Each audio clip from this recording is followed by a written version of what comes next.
শুভ সকাল, সবাইকে স্বাগত জানাচ্ছি নিউজ 24 নিয়মিত আয়োজন আজ সকালের বাংলাদেশে। দর্শক, আজকের পুরো আয়োজন জুড়ে আপনাদের সাথে আছি আমি তাবাসসুম আহমেদ। আমরা সবাই জানি করোনা সংক্রমণ এবং মৃত্যুর হার কিন্তু অনেকাংশে বেড়ে গেছে। সবাইকে সচেতন থাকার আহ্বান জানিয়ে শুরু করছি আমাদের আজকের আয়োজন। আজকের আয়োজনে প্রথমে আমরা দেখে আসবো ইতিহাসের আজকের দিনে কি ঘটেছিল।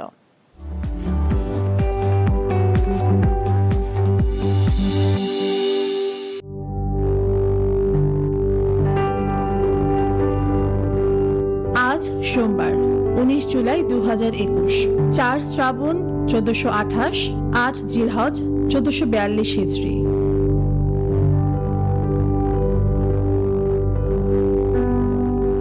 ইতিহাসের আজকের দিনে 1925 সালে এডলফ হিটলারের মাইন ক্যাম্প গ্রন্থ প্রকাশিত হয়। ভাইসরয় লর্ড মাউন্টব্যাটেন ভারত ও পাকিস্তান নামে দুটি স্বাধীন রাষ্ট্র গঠনের সিদ্ধান্ত ঘোষণা করেন আজকের দিনে 1947 সালে। 1949 সালের আজকের দিনে লাওসের স্বাধীনতা লাভ হয়। গ্রীষ্মকালীন অলিম্পিকের উদ্বোধন হয় আজকের দিনে 1952 সালে।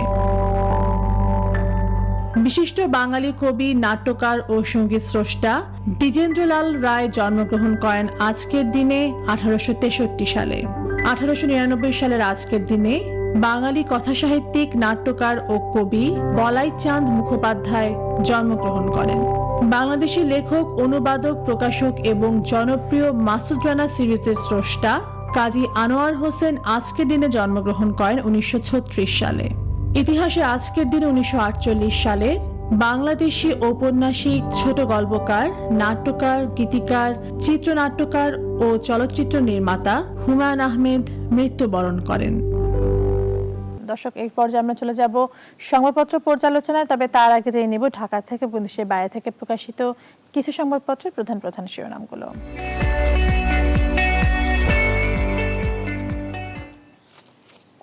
দর্শক, আমার কাছে প্রথমেই আছে বাংলাদেশ প্রতিদিন, জানিয়ে দিচ্ছে তাদের শিরোনামগুলো। বাংলাদেশ প্রতিদিন শিরোনাম করেছে উৎকণ্ঠা 3 খাত নিয়ে। এছাড়া শিরোনাম রয়েছে ঈদের 2 দিন চামড়া যাবে না ঢাকায়, সবাই যাতে ভ্যাকসিন পায় সে পদক্ষেপ নিয়েছি বলেছেন প্রধানমন্ত্রী। এছাড়া শিরোনাম যদি আরেকটি জানাতে চাই, সাকিব ম্যাজিকে সিরিজ জয়। কালের কণ্ঠ রয়েছে পর আমার কাছে, তাদের শিরোনাম জানাচ্ছি সম্পদ সুরক্ষিত, শ্রমিক বিপন্ন, আরও টিকা আসছে প্রয়োগেও গতি, গাজীপুরে দিনভর জট, গাবতলীতে ভোগান্তি, আরাফাতে আজ সমবেত হচ্ছেন মুসল্লিরা। এরপরে প্রথম আলো রয়েছে আমার কাছে, তারা শিরোনাম করেছে আড়ি পাতা হয়েছে বিশ্বের 180 সাংবাদিকের স্মার্টফোনে। এছাড়া শিরোনাম রয়েছে দুনিয়া জুড়ে গুরুত্বপূর্ণ ব্যক্তিদের স্মার্টফোনে আড়ি পাতার ঘটনা ফাঁস। ডেইলি সান রয়েছে আমার কাছে দর্শক, তারা শিরোনাম করেছে Shakib guides Tigers to ODI series win. এছাড়া শিরোনাম রয়েছে 225 more die of corona, 11,578 infected. IT শিরোনাম জানাতে চাই cattle markets abuzz with buyers. The daily star রয়েছে আমার কাছে দর্শক, এরপর তারা শিরোনাম করেছে ক্রাইমস বিহাইন্ড ব্রাহ্মণ কাউস। এছাড়া শিরোনাম রয়েছে government to lower age bar to 30 years. দেশের বাইরে থেকে দ্য হিন্দু রয়েছে আমার কাছে, তারা শিরোনাম করেছে Pegasus spyware used to Snoop on Indian journalists activists. সবশেষ দেশের বাইরে থেকে দ্য নিউ ইয়র্ক টাইমস রয়েছে আমার কাছে, তারা শিরোনাম করেছে Facebook and Biden administration clash over vaccine misinformation. দর্শক, এই ছিল মোটামুটি ঢাকা থেকে এবং দেশের বাইরে থেকে প্রকাশিত কিছু সংবাদপত্রের প্রধান প্রধান শিরোনামগুলো।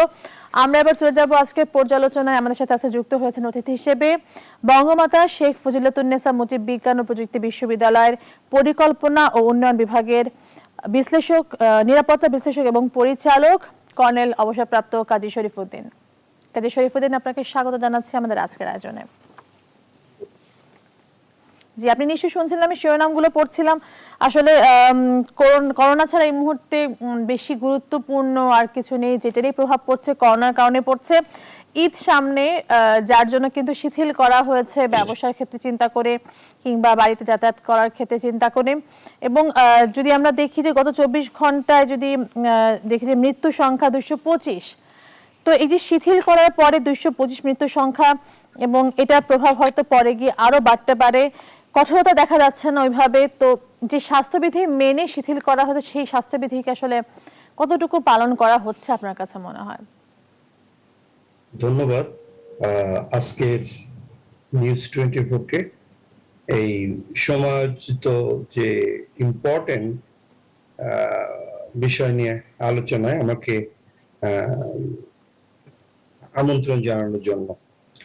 আজকে সবচেয়ে ইম্পর্টেন্ট যে তথ্যগুলো এসছে তার সবকিছুর ভিতরে যে আমরা দেখতে পাচ্ছি যে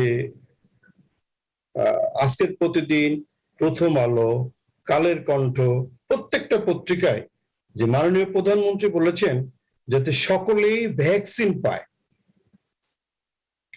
এই মুহূর্তে সবচেয়ে গুরুত্বপূর্ণ বিষয় হচ্ছে করোনা। এই করোনাকালীন সময়ে মানুষের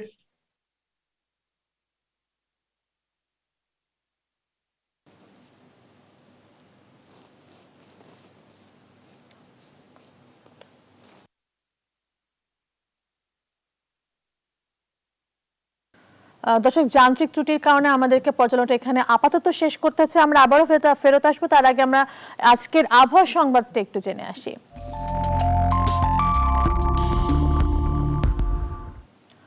আবহাওয়া দপ্তরের পূর্বাভাসে বলা হয়েছে রাজশাহী, রংপুর, ময়মনসিংহ, চট্টগ্রাম ও সিলেট বিভাগের অনেক জায়গায় এবং ঢাকা, খুলনা ও বরিশাল বিভাগের কিছু কিছু জায়গায় অস্থায়ীভাবে দমকা হাওয়া সহ হালকা থেকে মাঝারি ধরনের বৃষ্টি বা বজ্রসহ বৃষ্টি হতে পারে। সেই সঙ্গে দেশের কোথাও কোথাও মাঝারি ধরনের ভারী থেকে অতি ভারী বৃষ্টি হতে পারে। এ সময় সারা দেশে দিন ও রাতের তাপমাত্রা প্রায় অপরিবর্তিত থাকতে পারে।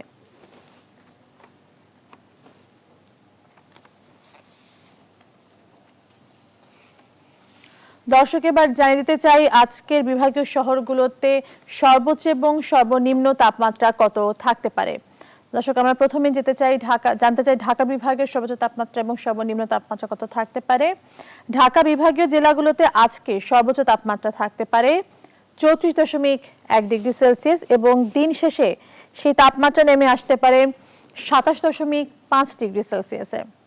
যদি চট্টগ্রাম বন্দরনগরী চট্টগ্রাম বিভাগীয় শহরগুলোর খবর নিতে চাই, সেই ক্ষেত্রে সর্বোচ্চ তাপমাত্রা হতে পারে 29.9 ডিগ্রি সেলসিয়াস এবং সর্বনিম্ন হতে পারে 26.1 ডিগ্রি সেলসিয়াস। এবার সিলেট বিভাগীয় শহরগুলোতে সর্বোচ্চ আজকের তাপমাত্রা দেখাতে বলা হয়েছে আবহাওয়া দপ্তর থেকে 31.2 ডিগ্রি সেলসিয়াস এবং দিন শেষে সেই তাপমাত্রা সর্বনিম্ন দেখাতে বলা হয়েছে 26.3 ডিগ্রি সেলসিয়াস। ময়মনসিংহ বিভাগীয় শহরগুলোর সর্বোচ্চ তাপমাত্রা আজকে দেখাতে বলা হয়েছে 32.9 ডিগ্রি সেলসিয়াস এবং সর্বনিম্ন 25.9 ডিগ্রি সেলসিয়াস। রাজশাহী বিভাগীয় শহরগুলোতে আজকে সর্বোচ্চ তাপমাত্রা দেখাতে বলা হয়েছে 34.5 ডিগ্রি সেলসিয়াস এবং সর্বনিম্ন দেখাতে বলা হয়েছে 26.6 ডিগ্রি সেলসিয়াস। যদি এবার রংপুর বিভাগীয় শহরগুলোতে যেতে চাই, সেই ক্ষেত্রে সর্বোচ্চ তাপমাত্রা দেখাতে বলা হয়েছে 32.8 ডিগ্রি সেলসিয়াস এবং সর্বনিম্ন দেখাতে বলা হয়েছে 26.3 ডিগ্রি সেলসিয়াস। দর্শক, 32.4 ডিগ্রি সেলসিয়াস সর্বোচ্চ তাপমাত্রা দেখাতে বলা হয়েছে খুলনা বিভাগীয় শহরগুলোতে এবং সেই সাথে সর্বনিম্ন তাপমাত্রা দেখাতে বলা হয়েছে 25.7 ডিগ্রি সেলসিয়াস। দর্শক, সবশেষ আমরা জানাতে চাই বরিশাল বিভাগীয় শহরগুলোর আজকের সর্বোচ্চ এবং সর্বনিম্ন তাপমাত্রা। বরিশাল বিভাগীয় শহরগুলোতে আজকে সর্বোচ্চ তাপমাত্রা দেখাতে বলা হয়েছে 31.0 ডিগ্রি সেলসিয়াস এবং সর্বনিম্ন 25.0 ডিগ্রি সেলসিয়াস। দর্শক, জানিয়ে দিচ্ছি আজকের সূর্যোদয় এবং সূর্যাস্তের সময়সূচি। আজ সূর্যোদয় হয়েছে ভোর 5টা 22 এবং আজকে সূর্যাস্ত হবে সন্ধ্যা 6টা 47। দর্শক, শুনছিলেন আজকের আবহাওয়া পূর্বাভাসে যা বলা হয়েছে এবং যেটি বলা হয়েছে যে বৃষ্টি এবং বজ্রসহ বৃষ্টি হতে পারে, অস্থায়ীভাবে দমকা হাওয়া থাকতে পারে কিছু কিছু জায়গায় সারা দেশে, যার মধ্যে ঢাকা, খুলনা এবং বরিশাল বিভাগকে বেশি সম্ভাবনার কথা বলা হয়েছে। আমরা এই পর্যায়ে চলে যাব রাশিফলে, জানাবেন কেসি পাল।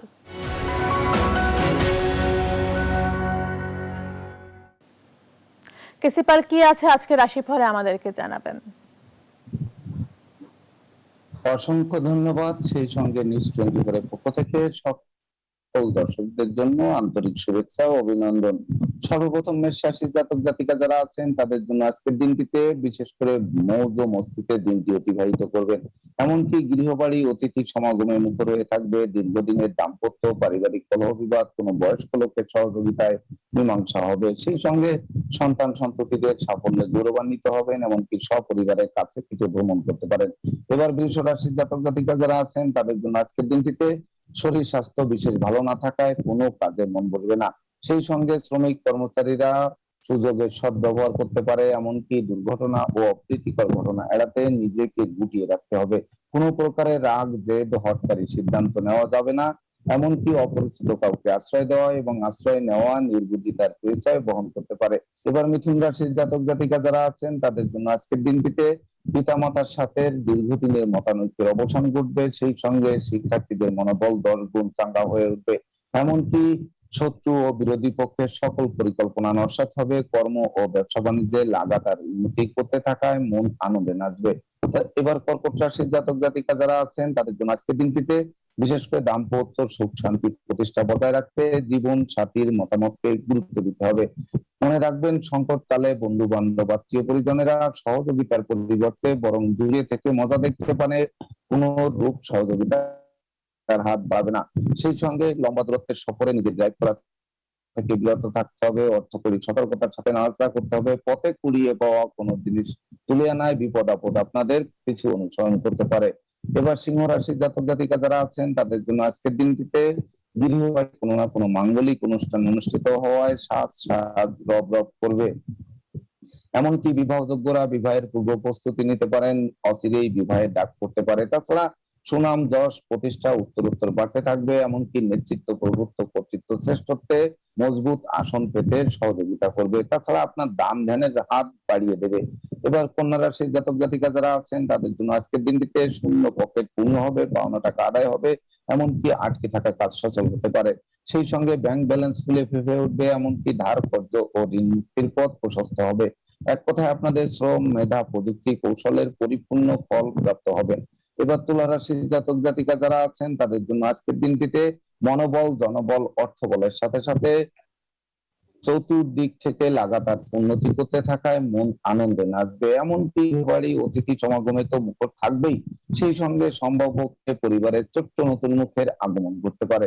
এমনকি গৃহবাড়িতে নতুন আসবাবপত্র বস্ত্রালঙ্কার ও ইলেকট্রনিক সামগ্রীর পসরা সাজতে পারে। তাছাড়া লৌকিকতায় যতটা ব্যয় হবে তার থেকে উপহার উপঢৌকনা দিয়েও অধিক প্রাপ্ত হবেন। এবার বৃশ্চিক রাশির জাতক জাতিকা যারা আছেন তাদের জন্য আজকের দিনটিতে টাকা পয়সা হাতে আসার আগেই খরচের খাত তৈরি হয়ে যাবে। তাছাড়া পরিবারের কোনো বয়স্ক লোকের শরীর স্বাস্থ্য খারাপ হয়ে পড়তে পারে, তাকে নিয়ে মনোবেদনার কারণ বা চিকিৎসা সংক্রান্ত ব্যয় বৃদ্ধি পেতে পারে। সেই সঙ্গে লোকে ভুল বুঝতে পারে, সন্দেহের চোখে দেখতে পারে, এমনকি গুপ্ত ও প্রকাশ্য শত্রুর আশঙ্কা আক্রমণ বাড়িয়ে দিতে পারে। এবার ধনু রাশির জাতক জাতিকা যারা আছেন তাদের জন্য আজকের দিনটিতে বিশেষ করে কর্মপ্রত্যাশীরা শুভ সংবাদ প্রাপ্ত হবেন। সেই সঙ্গে ব্যবসা বাণিজ্যের তরতাজা উন্নতি করতে থাকায় মন আনন্দে নাচবে। এমনকি অংশীদারদের সাথে দীর্ঘদিনের মতানৈক্যের অবসান ঘটবে, যার ফলে ব্যবসা বাণিজ্যের বহুল প্রচার ও প্রসারের দিকে ধাবিত করবে। সেই সঙ্গে শত্রু ও বিরোধী পক্ষরা লেজ গুটিয়ে নিতে বাধ্য হবে। সব মিলিয়ে দিনটি আপনাদের জন্য স্মরণীয় বা বরণীয় হয়ে থাকবে। এবার মকর জাতক জাতিকা যারা আছেন তাদের জন্য আজকের দিনটিতে ভাগ্য লক্ষ্মী কৃপায় সকল প্রতিকূলতা কাটিয়ে দুর্বার গতিতে এগিয়ে চলবেন। এমনকি আজকের দিনে আপনারা একটি বৃক্ষ রোপণ করলে সেই বৃক্ষ অদূর ভবিষ্যতে ফুল ফল এমনকি সংকট কালে ছায়া দিয়ে বাঁচাবে। তাছাড়া রাগ জেদ ক্রোধ অহংকার বর্জনের সাথে পরিশ্রমী মিতব্যয়ী ও কৌশলী হতে হবে। এবার সর্বশেষ রাশি মীন রাশির জাতক জাতিকা যারা আছেন তাদের জন্য আজকের দিনটিতে শুভ মিশ্র ফল প্রদান করবে। ব্যবসা বাণিজ্যে মজুত মালের দাম বৃদ্ধি পেলেও বিক্রয় করে ঘরে তোলা কঠিন হবে। এমনকি দূর থেকে আসা কোনো অপ্রিয় সংবাদে মন বিষণ্ণ হয়ে পড়তে পারে। মামলা মোকদ্দমা ও কোর্ট কেসের ঝামেলায় জড়িয়ে যাওয়ার সম্ভাবনা অনেকাংশে বেশি। এছাড়া কোনো ক্রমেই অপরিচিত কাউকে আশ্রয় দেওয়া এবং আশ্রয় নেওয়া বা চলাফেরার ক্ষেত্রে সতর্ক থাকতে হবে, নচেত চোর চিটিং বা জগান পার্টি লুটতরাজ প্রভৃতির খপ্পরে পড়ে যথা সর্বস্ব হারিয়ে ছোট জগন্নাথ হয়ে বাড়ি ফিরতে হতে পারে। রাশিফল সংক্রান্ত তথ্য এই পর্যন্তই। কেসিপাল, আপনাকে অসংখ্য ধন্যবাদ। দর্শক, আজকে রাশিফল জানাচ্ছিলেন কেসিপাল। আমরা আবারও আমাদের আজকের পর্যালোচনায় ফিরে যাব। কর্নেল অবসরপ্রাপ্ত কাজী শরীফুদ্দীন আছেন আমাদের সাথে। কাজী শরীফুদ্দীন জি, আপনি বলছিলেন ভ্যাকসিনের কথা, প্রধানমন্ত্রী যে আশ্বাস দিয়েছেন যে সকলে ভ্যাকসিন পাবে সেই ব্যবস্থাই করা হচ্ছে, এই বিষয়ে বলছিলেন আপনি। জি, এটা অত্যন্ত গুরুত্বপূর্ণ এবং সময় আলোচিত বিষয়। এই মুহূর্তে করোনাকালীন আমাদের দেশে সবচেয়ে ইম্পর্টেন্ট হচ্ছে ভ্যাকসিন। এটা একটা অদৃশ্য শক্তির বিরুদ্ধে সমগ্র বিশ্ব যখন যুদ্ধ করে যাচ্ছে, অনেক দেশ এই যুদ্ধ থেকে পরিত্রাণ পাচ্ছে ভ্যাকসিনের মাধ্যমে। আর এই ভ্যাকসিনটা আমাদের দেশে অতি ইম্পর্টেন্ট দিয়ে মাননীয় প্রধানমন্ত্রী আনার চেষ্টা করছেন এবং চলে আসছে, গ্রাজুয়ালি আসছে। এবং আপনারা দেখতে পেয়েছেন যে কয়েকদিন আগে রাতে যখন ভ্যাকসিন বাংলাদেশে আসে, তখন মাননীয় আমাদের স্বাস্থ্যমন্ত্রী, আমাদের মাননীয় পররাষ্ট্রমন্ত্রী এয়ারপোর্টে রাত্রে গিয়ে আমেরিকান অ্যাম্বাসেডর সহ এয়ারপোর্টে গিয়ে নিজেরা ভ্যাকসিন রিসিভ করেছেন। এবং ইচ অ্যান্ড এভরি টাইম এটা মাননীয় প্রধানমন্ত্রী তার কার্যালয় থেকে পার্সু করছেন।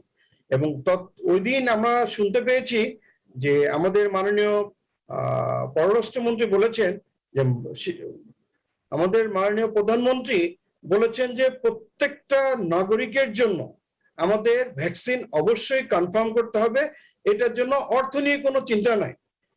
এই দৃষ্টিকোণ থেকে এখন আমাদের যখন ভ্যাকসিনেশন চলছে, দেশের বর্তমান পরিস্থিতি বিবেচনা করে সরকার 9 দিনের জন্য লকডাউনের শিথিলতা করেছে। প্রথমত আমাদের লকডাউনটা কি? লকডাউনটা এমন কিছু না যে লকডাউন করলে পৃথিবীর সবকিছুই সুস্থ হয়ে যাবে। সুস্থ হয়ে যেতে এবং ভালো থাকতে হলে প্রথম যে দরকার, প্রত্যেকটা নাগরিকের আমাদের নিজস্ব স্বাস্থ্যবিধি মেনে চলতে হবে। আর স্বাস্থ্যবিধি মানারও প্রথম শর্ত হচ্ছে মাস্ক পরতে হবে। সম্প্রতি ডক্টর আব্দুল্লাহ এবং প্ল্যানিং কমিশনের মেম্বার ডক্টর শহীদুল্লাহ, ওনারা যেটা বারবার বলছেন যে আমাদের এই করোনাটা ড্রপলেট ইনফেকশন, একমাত্র হাসি কাশি বা কথা বলার মাধ্যমেই সূক্ষ্ম কণিকার মাধ্যমে ভাইরাস একজনের শরীর থেকে অন্য শরীরে যেতে পারে। আমাদের যে একটা ভীতি ছিল যে করোনা রোগীর কাছে যাওয়া যাবে না, করোনা এই যে পথে ঘাটে যখন যাত্রা করছে অনেক অসুস্থ হয়ে পড়ে যাচ্ছে, অনেকে ডেড বেডেড হয়ে যাচ্ছেন, কিন্তু মানুষ তার গায়ে হাত দিচ্ছে না। কেন দিচ্ছে না? আমাকে করোনা হয়ে যেতে পারে। বাট এই দুই ডক্টরের, বাংলাদেশের খুব নামি দামি ডক্টর যারা আমাদের এই সেক্টরে ডিল করছেন, ওনারা স্পষ্টভাবে আমাদের জানিয়ে দিয়েছেন যে ড্রপলেট ইনফেকশন ছাড়া, মানে হাঁচি কাশি, কথা বলার থুতু লালা, এটা একজন থেকে আরেকজনের গেলে তাহলে হতে পারে। বাট একজন অসুস্থ হয়ে পড়ে গেলে আপনি যদি তাকে সহযোগিতা করেন, আপনার কখনো করোনা হওয়ার সম্ভাবনা নাই। আর আরেকটা ইম্পর্টেন্ট হচ্ছে যে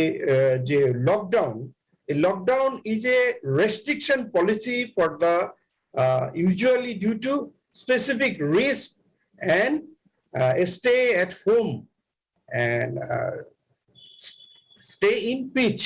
মানে লকডাউন হচ্ছে এমনই একটা দিক নির্দেশনা যে আমি নিজে আমার ঘরে থাকবো এবং আমার পক্ষ থেকে আমি স্বাস্থ্যবিধি মেনে চলবো, আমার দ্বারা অন্য কেউ যেন আক্রান্ত না হয়। তো এইটা সাথে যাতায়াতের কিন্তু কোনো বাধ্যবাধকতা বা নিষেধ নাই। যাত্রা করার সময় যদি আমরা স্বাস্থ্যবিধি মেনে চলি, স্বাস্থ্যবিধি মেনে চলার জন্য আমাদের প্রথম যে ফরমোস্ট পলিসি সেটা হচ্ছে আমাদের মাস্ক অবশ্যই পরতে হবে।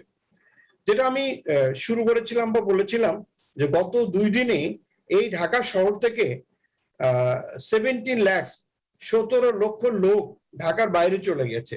এটা আমাদের ডাক ও টেলিযোগাযোগ মন্ত্রী জনাব মোস্তফা জব্বার ওনার ফেসবুক স্ট্যাটাস এবং বেশ কয়েকটা আজকের পত্রিকায় এসে যে গ্রামীণ ফোনের 7,74,784 জন, বাংলা লিংকের 4,64,492 জন, রবি 3,42,042 জন এবং টেলিটকের 1,12,229 জন গতকাল বিকাল 5টা পর্যন্ত তারা ঢাকার বাইরে চলে গিয়েছে। এই ঢাকার বাইরে লোকজন কেন গিয়েছে? আমাদের লকডাউনের মাঝখানে সরকারের দিক নির্দেশনা একটু শিথিলতা দেওয়া হয়েছে, সে কারণে। আর শিথিলতা দেওয়া হয়েছে ঈদ যাত্রার জন্য, শিথিলতা দেওয়া হয়েছে আমাদের ইকোনমিকে কিছুটা চাঙ্গা করার জন্য। আমাদের গ্রামের যে গরুগুলা আমাদের মুসলমানদের সবচেয়ে বড় ধর্মীয় উৎসবের একটি, যে ঈদুল আজহা, ঈদুল আজহার সময় আমরা কোরবানি দিয়ে থাকি। এই কোরবানির সময় যে আমরা গরুগুলো কোরবানি দেই বা পশুগুলো কোরবানি দেই, আমাদের গ্রামের নিরীহ লোক সারাটা বছর এটা লালন পালন করে থাকেন, এটার পিছনে ইনভেস্ট করে থাকেন। তো এইটা যাতে স্বাস্থ্যবিধি মেনে আমরা একে অপরকে এই গরুগুলো এক্সচেঞ্জ করতে পারি, মানে বিক্রি করতে পারি, ক্রয় করতে পারি, সেই সুবিধার জন্য। জি, ধন্যবাদ কাজী শরীফুদ্দিন। আমরা একটু ভিন্ন প্রসঙ্গে যেতে চাই। কালের কণ্ঠে শিরোনাম আছে সম্পদ সুরক্ষিত, শ্রমিক বিপন্ন। শ্রমিকদের জন্য যেই সম্পদ কিংবা তাদের যে অধিকারটুকু সুরক্ষিত কিংবা সংরক্ষিত করা হয়, শেষ পর্যন্ত সেগুলো তাদের ধার কাছ দিয়ে যায় না, সেগুলোর জায়গায় থাকে, এবং শ্রমিক তার যে নাজেহাল অবস্থা হতে থাকে দিনের পর দিন, সেটা হতেই থাকে। এই বিষয়ে কি বলবেন, আসলে কিভাবে এই ব্যাপারটা থেকে বেরিয়ে আসা যায়? Very good question. আমাদের দেশের শুধু নয়, তৃতীয় বিশ্বের যারা আমরা হ্যান্ড টু মাউথ পরিশ্রম করে আমরা খেয়ে থাকি, গার্মেন্টসে চাকরি করে যারা ইকোনমিক এবং অর্থনীতির চাকাকে আমরা সচল রেখেছি, তাদের ক্ষেত্রে এই জিনিসটা অহরহ ঘটছে। কেন ঘটছে? মধ্যস্বত্বভোগের জন্য। সিম্পল, আমি যে প্রসঙ্গটা বলেছিলাম, দেখেন কোরবানির ঈদ, এই কোরবানির সময় যে পশুটা কোনো এক সময় প্রতিবেশী দেশ থেকে যখন পশু আমাদের এখানে আসা বন্ধ করে দিয়েছিল, তখন আমরা মানে হিমশিম খেয়েছিলাম। আমরা কিন্তু এটাকে চ্যালেঞ্জ হিসেবে নিয়েছি। চ্যালেঞ্জ হিসেবে নিয়ে এখন আমরা বাংলাদেশে এমন সুন্দর পশু আমরা প্রস্তুত করছি যে আমরা নিজেদের প্রয়োজন আমরা মেটাতে সক্ষম হয়েছি। প্রয়োজন মেটাতে সক্ষম হলেও আমাদের যে প্রবলেমটা, মধ্যস্বত্বভোগী গ্রামে যে ফার্মার, যে কৃষক এত পরিশ্রম করে গরুটা লালন পালন করছেন, ওখান থেকে একজন কষ্ট করে লালন পালন করার পরে ক্রয় করছেন, উনি ঢাকা শহরে বিক্রি করছেন দ্বিগুণ তিনগুণ। যেমন করে কৃষি পণ্য, যেমন করে গার্মেন্টস, যেমন করে আমাদের তৃতীয় শ্রেণী বা চতুর্থ শ্রেণীর লোকজন যারা আছেন, তারা পরিশ্রম করে সমগ্র জিনিসটা তৈরি করছেন, আর মধ্যস্বত্বভোগী ওইটা ক্রয় করে নিয়ে এসে মানুষের সামনে উপস্থাপন করে তাদের স্বার্থ হাসিল করছেন। এ ব্যাপারে আমাদের যে শিক্ষিত সমাজ আছে, আমাদের মধ্যবিত্ত সমাজ আছে, আমাদের সরকার, সকলকে একটু সচেতন হতে হবে, যাতে আমাদের এই কর্মচারীরা বঞ্চিত না হয়, কৃষক বঞ্চিত না হয়, যারা পরিশ্রম করছে তারা বঞ্চিত না হয়। আরেকটা জিনিস বেশি ইম্পর্টেন্ট, যে এই করোনা কালেও ঈদ আমরা ঢাকা ছেড়ে চলে যাচ্ছি। আমাদের ঢাকা ছেড়ে যেতেই হবে। ঢাকা তো তাদের জন্য বসবাসের স্থল যারা এখানে অনেক অর্থ উপার্জন করে, উচ্চ মধ্যবিত্তের জন্য। কিন্তু ঢাকার এই যে 17 লক্ষ লোক চলে গেল, অতি মানে রিসেন্ট পাস্টে আমরা বলি যে আমরা যারা ঢাকার বাইরে থেকে এই শহরে এসেছিলাম, একদিন যারা প্রতি মাসে বাড়িতে চিঠি লিখতাম পিতার কাছে টাকা চাহিয়া, পরীক্ষার উত্তরপত্রে নয়, জীবনের খাতাতে লিখতে হতো, মা বাবার কাছ থেকে টাকা নিয়ে জীবন চালানোর জন্য। আর সেই মা বাবা সারা রাত অপেক্ষা করতেন, একটু শব্দ পেলে চমকে উঠতেন কখন সন্তান আসবে। এটা শুধু রাতের অপেক্ষা নয়, সারা বছরের অপেক্ষার পালা আসে এই দুইটা ঈদে। আমাদের মার্কেট খুলে দিয়েছেন। যে কর্মচারীটা ফ্যাক্টরিতে চাকরি করে, যে আমার সারাদিন রিক্সা চালিয়ে অর্থ উপার্জন করে, সে কিন্তু তার সঞ্চিত অর্থ দিয়ে তার সন্তানের জন্য কিছু উপহার কিনেছে, এই পোশাকটা কিনেছে। এখন যদি তার বাচ্চার কাছে সে না যেতে পারে, তার মায়ের কাছে সে না যেতে পারে, তার সন্তানের কাছে সে না যেতে পারে, তার প্রতিবেশীর কাছে সে না যেতে পারে, তাহলে মার্কেট খুলেছেন কেন? তাহলে পোশাকিটা সে কিনেছে কেন? বাট সর্বক্ষেত্রে এই কালো থাবা করোনা যেহেতু আমাদের আক্রান্ত করেছে, সমগ্র বিশ্বকে যেহেতু ভীতি কর করে তুলেছে, এই ক্ষেত্রে আমাদের সতর্ক থাকতে হবে। আমি বারবার একটা জিনিস বলেছি, সমগ্র বিশ্বর ওয়ার্ল্ড হেলথ অর্গানাইজেশন প্রেসিডেন্ট একটা কথা বলেছেন, যে করোনা যেভাবে টার্ন নিচ্ছে, এটা পৃথিবী থেকে এত সহজে যাবে না। খুব ছোটকালে পড়ালেখার সময় একটা প্রাণীর নাম শুনেছিলাম, অ্যামিবা, যেটা ঘন ঘন তার আকার আকৃতি চেঞ্জ করে। আর এই বয়সে এসে দেখতে পাচ্ছি করোনা, কখনো ডেল্টা ভ্যারিয়েন্ট, কখনো তার স্থানকাল পাত্র হিসাবে বিভিন্ন দেশের সাথে সামঞ্জস্য রেখে নতুন নতুন নাম, নতুন নতুন রূপে আসছে, নতুন নতুন ভাবে আক্রান্ত হচ্ছে। এই নতুন নতুন ভাবে আক্রান্ত হোক আর যেটাই হোক, আমাদের বাঁচতে হবে। বাঁচতে হওয়ার প্রথম ফরমোস্ট হচ্ছে যে নিজেদের ওখান থেকে প্রতিহতের জন্য মাস্ক পরতে হবে আর টিকা নিতে হবে। টিকা নেওয়ার জন্য গভর্নমেন্ট যে পলিসির মাধ্যমে গিয়েছে, এখানে আমাদের গভর্নমেন্টের আরো সচেতন হতে হবে, স্বাস্থ্য মন্ত্রণালয়কে আরো সচেতন হতে হবে। যেমন টিকা বুথ কেন্দ্রকে আমরা 24 ঘন্টা চালাতে পারি। একটা ফ্যাক্টরি যখন পূর্ণ উৎপাদনে চলে আসে, বাইরের রাষ্ট্রগুলো কিন্তু ওই ফ্যাক্টরিটা 24 ঘন্টায় চালা রাখে। কেমন? একটা ক্লাস্টার বা একটা গ্রুপ প্রথম 8 ঘন্টা ডিউটি করছে, সেকেন্ড গ্রুপ দ্বিতীয় 8 ঘন্টা ডিউটি করছে, থার্ড গ্রুপ তৃতীয় 8 ঘন্টা ডিউটি করছে। Rest and repeat is required. তা সে কারণে প্রথম যে 8 গ্রুপ কাজ করছে, 8 ঘন্টা ডিউটি করছে, আমাদের এই ডক্টর, স্বেচ্ছাসেবী, রাজনীতিবিদ, সাংবাদিক, মানবাধিকার কর্মী, আইনজীবী, প্রশাসক, কর্মকর্তা, কর্মচারী, সর্বস্তরের জনগণ একত্রিত হয়ে যে কমিটি গঠন করে দিলে, আর এই কমিটিতে তারাও ডিউটি পালন করবে। আর আরেকটা ভয়ের কথা, আফ্রিকান কান্ট্রিতে এই মুহূর্তে কিন্তু এই ডিসইনফেকশন বুথ বা নকল মেডিসিন বেরিয়ে এসছে। নকল মেডিসিন আমাদের দেশে এখনো পাওয়া যায়নি, বাট রিসেন্ট পাস আমরা পেপার পত্রিকায় পড়েছি এবং টিভি নিউজে জেনেছি ইন্ডিয়াতেও কিন্তু নকল মেডিসিন বেরিয়েছে। আমরা বাঙালি জাতি সব দিক দিয়ে এগিয়ে আছি, চেষ্টা করছি সময়ের সাথে তাল মিলিয়ে চলার জন্য। জি, আমরা আসলে ব্যাপারটাতে অনেক বেশি কৃতজ্ঞ এবং অনেক বেশি একটু সংজ্ঞা থেকে দূরে আছি যে আমরা আসলে বেশ এগিয়ে আছি। কাজী শরীফুদ্দীন, আপনাকে অসংখ্য ধন্যবাদ গুরুত্বপূর্ণ বিষয়গুলো আমাদের সামনে আজকে তুলে ধরার জন্য। দর্শক, আমাদের সাথে আজকে অতিথি হিসেবে যুক্ত হয়েছিলেন পরিকল্পনা উন্নয়ন ডিপার্টমেন্টের নিরাপত্তা বিশ্লেষক এবং পরিচালক কর্নেল অবসরপ্রাপ্ত কাজী শরীফুদ্দীন। আমরা আজ সকালে বাংলাদেশের শেষ পর্যায়ে চলে এসেছি। আগামীকাল দেখা হবে ঠিক একই সময়। সেই পর্যন্ত ভালো থাকুন, সুস্থ থাকুন এবং অবশ্যই করোনা স্বাস্থ্যবিধি মেনে চলুন।